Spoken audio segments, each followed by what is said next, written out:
यदि भारत और बांग्लादेश के बीच कभी युद्ध हुआ तो पूरे बांग्लादेश को नष्ट करने में 5 मिनट लगेंगे।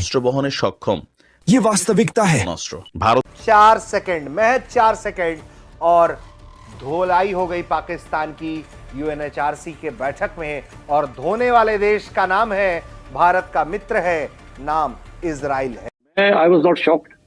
मैंने आपसे बताया 7 मुल्कों को इजराइल ने बमबारी की है और वायलेट की है उनकी air space.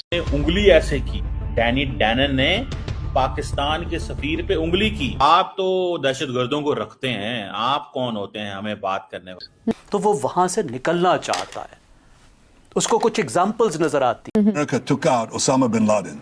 Did they say, oh, what a terrible thing was done to Afghanistan or to Pakistan? No. ये तो इसराइल के खात्मे पर मुंतज होगी ये तहरीक, जिस तरह का पंगा लिया हुआ है इन्होंने। जी। वो पाकिस्तान आते हैं तो क्या वो पाकिस्तान पर हमला करेंगे? सो बासी साहब, आपने अपने तनाव का तो हमें नहीं बताया, बड़ा डिप्लोमेटिक वे में उसका आंसर कर दिया और उसको इग्नोर कर दिया। तो हम भी वल्नरेबल हो गए।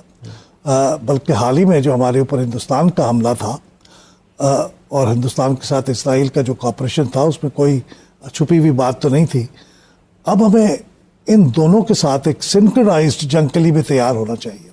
ऐसा हो सकता है कि ये दोनों आपस में सिंक्रोनाइज होकर पाकिस्तान के साथ कोई निपटने की कोशिश।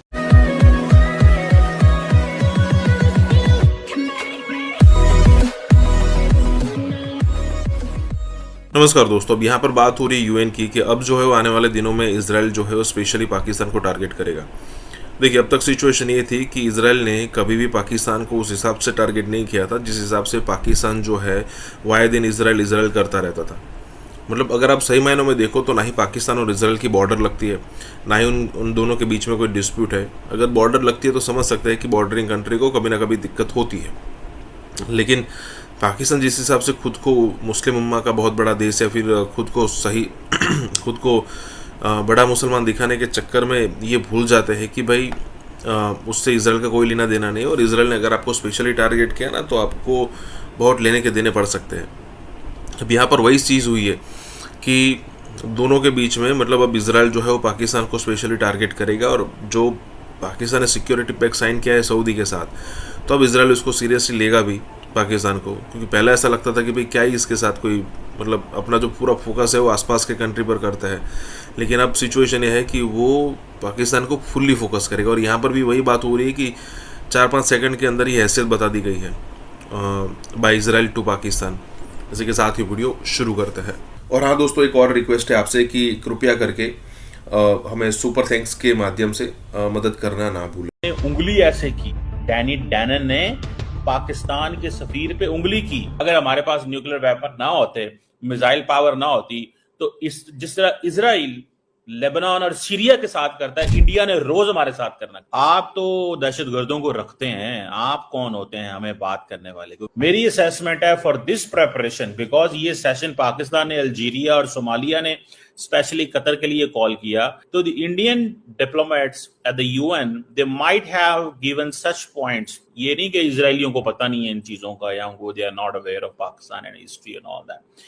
दे might have given such points to India कि ये पॉइंट भी ऐड कर लीजिएगा, क्योंकि उसामा बिन लादेन वहां पे था, तो ये चीज है। अब इसकी भी एक लॉजिक है। अच्छा, सवाल ये पैदा होता है कि अगर उसामा बिन लादेन पाकिस्तान में था, व्हिच ही वाज देयर, जिसको कत्ल किया अमेरिकन ने through a special navy seal के ऑपरेशन के जरिए 2009 में आई थिंक, तो मुझे सिर्फ इतना इस चीज को समझना है कि क्या अलकायदा के दहशतगर्द दुनिया के किसी और मुल्क में मौजूद नहीं है? जब अमेरिका डेजी कटर बॉम्ब मारता था अफगानिस्तान की पहाड़ियों में, और उस वक्त के जो स्पेशल जनरल साहब थे, क्या नाम था उनका, माइक पावेल आई थिंक हुआ करते थे, बाद में वो सेक्रेटरी ऑफ स्टेट भी आई थिंक बने एंड ऑल दैट, ये सेक्रेटरी ऑफ डिफेंस बने। तो सवाल ये पैदा होता है, उस वक्त तो वो मारते थे, कहते थे हम अफगानी इनको मारेंगे, उन्होंने मारा, वो सारे वहां से निकले और पाक अफगान बॉर्डर खुला हुआ था, जो कि आज भी बहुत हद तक खुला ही हुआ है। अब हम उसको बंद करने की कोशिश करते हैं, अफगानी कहते हैं इसको बंद ना करें, हमारे लोगों का आना जाना है इसमें से। दुनिया में कोई मुल्क ऐसा नहीं है जिस तरह हमारे साथ ट्रीट हो रहा है। हम बॉर्डर बंद करते हैं, अफगानी कहते हैं नहीं बॉर्डर खोल के रखो, हमने आना है। एक बात तो तय है कि despite all the limitations, Iran ने जो डिस्प्ले किया और जिस तरीके से फिर कतर के ही वजीर आजम को रिक्वेस्ट करनी पड़ी कि इन्हें कहिए और ना मारें, क्योंकि हम जानते हैं उसकी कोई डेप्थ नहीं है, इजराइल एक जाली फेक स्टेट है। और उसके बाद अब वो सुना है कि वहाँ पे फुटप्रिंट्स हैं रशियन जो उनके दिफाई एडवाइज़र हैं, तो यही एक तरीका है इनको रोकने का, और तो कोई तरीका नहीं है। सोशल मीडिया जो अरबी सोशल मीडिया ये कह रहा है कि ये जो बागडोर है, इससे पहले जनरल राहिल शरीफ साहब वहाँ मौजूद हैं, एक जो मल्टी नेशनल फोर्स है वहाँ पे सऊदी अरेबिया में, तो वो कह रहे हैं कि भाई ये चाइना पे रिलाय करें और चाइना को अलाई बनाएं और पाकिस्तान लीड करे इसको। This is just a story on the social media. जाहिर है लोग सोचते हैं जब खौफ दामनगीर होता है तो maybe these are fantastic stories, maybe they are little unrealistic, मगर ये बात हो रही है। मगर ये तो हमने देखा कि ईरान ने उनको ऐसा सबक दिया कि अगर वो कोई 15-20 और फेंक देता तो मेरे ख्याल में वहाँ वो कुछ जगह बचनी ही नहीं थी। तो इस पे आप कैसे कमेंट करेंगे? Is there any possibility of तंग आमद बजंग आमद हो सकता है ऐसे जनरल साहब? देखें, ईरान ने जब मिसाइल हमले जवाब में इजराइल पे दागे और उनके तमाम डिफेंसिव सिस्टम को वो न्यूट्रलाइज करते हुए जाके गिरे, तो ट्रंप साहब भी कनाडा से वापस भागे अमेरिका की तरफ और इजराइल को बचाने के लिए। तो इजराइल जो कुछ करता है अमेरिका के बिहाफ पे करता है। आज अमेरिका उससे सपोर्ट हटा ले, इजराइल का वजूद खत्म हो जाएगा। और ये इजराइल और इंडिया लातों के भूत हैं, ये बातों से नहीं मानेंगे। अगर आपके पास कैपेबिलिटी है, डेटरेंस क्रेडिबल है, तो ये बात आपकी सुनेंगे और आपसे डरेंगे। अगर आपने उनसे जो है बायलैटरल रिलेशन वैसे बातचीत की, वो आपको अंडरमाइन करेंगे। ये हिस्ट्री का सबक है। 4 सेकंड में हुए उस बेइज्जती की जो एक बार फिर पाकिस्तान को पूरी दुनिया के सामने हंसी का पात्र बना रहा है। ये बेइज्जती भारत के हाथों नहीं हुई है। भारत तो हमेशा ही पाकिस्तान की धुलाई करता रहा है, लेकिन इस बार 4 सेकंड, महज 4 सेकंड और धुलाई हो गई पाकिस्तान की UNHRC के बैठक में। और धोने वाले देश का नाम है, भारत का मित्र है, नाम इजराइल है। दरअसल वाकया यह हुआ कि UNSC के मंच में इजराइल की ओर से कतर की राजधानी पर हमले की निंदा की गई। अमेरिका सहित सभी 15 सदस्यों द्वारा तनाव कम करने पर सहमति बनी। इजराइल हमले की चर्चा के दौरान पाकिस्तान के प्रतिनिधि ने एक वक्ता को बीच में बोलते हुए टोक दिया और फिर पाकिस्तान को पूरी दुनिया के आगे शर्मिंदा होना पड़ा। मानवाधिकार वकील और UN वॉच के कार्यकारी निदेशक हिलेल नोयर ने कतर पर आतंकियों को पनाह देने का आरोप लगाया। उन्होंने कहा कि कतर 2012 से हमास के राजनीतिक दफ्तर की मेजबानी कर रहा है, जिससे अमेरिका ने पहले ही आतंकी संगठन घोषित कर रखा है। हिलेल नोयर ने संयुक्त राष्ट्र प्रमुख से सवाल पूछा कि उन्होंने इजराइल हमले की निंदा क्यों नहीं की। उन्होंने याद दिलाया, अमेरिका ने भी 2011 में पाकिस्तान में अलकायदा प्रमुख ओसामा बिन लादेन को मार गिराया था। तब उस समय के संयुक्त राष्ट्र प्रमुख ने कहा था कि न्याय हो गया है। हिलेल ये बोल ही रहे थे कि पाकिस्तान के प्रतिनिधि ने उनकी बात काट दी। पाक प्रतिनिधि ने संयुक्त राष्ट्र मानव परिषद के अध्यक्ष से कहा कि यह ध्यान रखा जाए कि कोई भी वक्ता संयुक्त राष्ट्र चार्टर और सदस्य देशों की संप्रभुता का उल्लंघन ना करे। पाक प्रतिनिधि बोले, हम पर लगाए गए बेबुनियाद इल्जामों को हम खारिज करते हैं। जैसे कि पाकिस्तान ये बताने की कोशिश कर रहा था कि ओसामा पाकिस्तान में नहीं मारा गया, किसी सुदूर प्रांत में मारा गया जिसका पाकिस्तान से कोई लेना देना नहीं। और यही हुआ फिर से जब पाक प्रतिनिधि ने बीच में उन्हें टोका, तो पाक प्रतिनिधि के बीच में टोकने के बाद UNHRC अध्यक्ष ने, जो हिलेल नोयर हैं, उनका माइक चालू कर दिया और बताया कि उनके पास महज अब 4 सेकंड है अपनी बात रखने के लिए। पाकिस्तान के प्रतिनिधि के बीच में टोकने और हिलेल नोयर ने इसे लपक लिया और फिर तुरंत पलटवार कर दिया। हिलेल ने कहा कि माननीय अध्यक्ष, पाकिस्तान भी आतंकवाद का समर्थक देश है, पाकिस्तान भी आतंक का समर्थक देश है।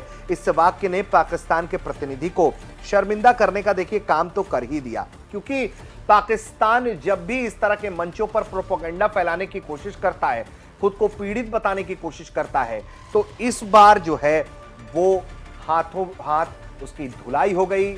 और जो इजराइल ने कतर पर हमला किया, जहां हमास को टारगेट किया गया था, उसको लेकर जब बातचीत हो रही थी, तो उस दौरान इजराइल के मसले पर पाकिस्तान की एक बार फिर पिटाई हो गई। हम कहते हैं पासपोर्ट लेके, वो कहते हैं हमने वीजा लेना ही नहीं है, हमने वैसे ही क्रॉस करके आना है। तो मतलब पॉइंट तो यहाँ पे ऐसे है ना भाई साहब, ये आप देख लें। और पाकिस्तान को वो कहता है जी इंटरनेशनल लॉ की, पाकिस्तान कहता है इजराइल ने इंटरनेशनल लॉ की, वो कहता है जी तुमने इंटरनेशनल लॉ की वायलेशन की। पाकिस्तान कहता है जी सीरिया, लेबनान, ईरान, यमन, दुनिया के हर मुल्क में तुम लोग हमले करते हो, मिलिट्री स्ट्राइक्स करते हो, गजा में तुमने की, ठीक है ना जी, ये सारा कुछ हुआ। उसने कहा जी गजा में किया, सब कुछ किया, तुम लोग तो ये आप पाकिस्तान ये डैनी डैनन को वहां पे कह रहे हैं। वो कहता है जिस तरह 9/11 अमेरिका के लिए, 7 अक्टूबर इजराइल के लिए। अच्छा, सवाल ये पैदा होता है हर मुल्क ने एक 7 अक्टूबर बनाया हुआ है, पाकिस्तान के अंदर 90,000 बंदा मार गया, पाकिस्तान जो है वो कोई इस तरह की जो आइकॉनिक चीज एस्टेब्लिश नहीं करता। ठीक है, एपीएस में जो अटैक हुआ था दैट इज देयर, उसकी हमें जो है वो समझ आती है, but the point here is कि एपीएस अटैक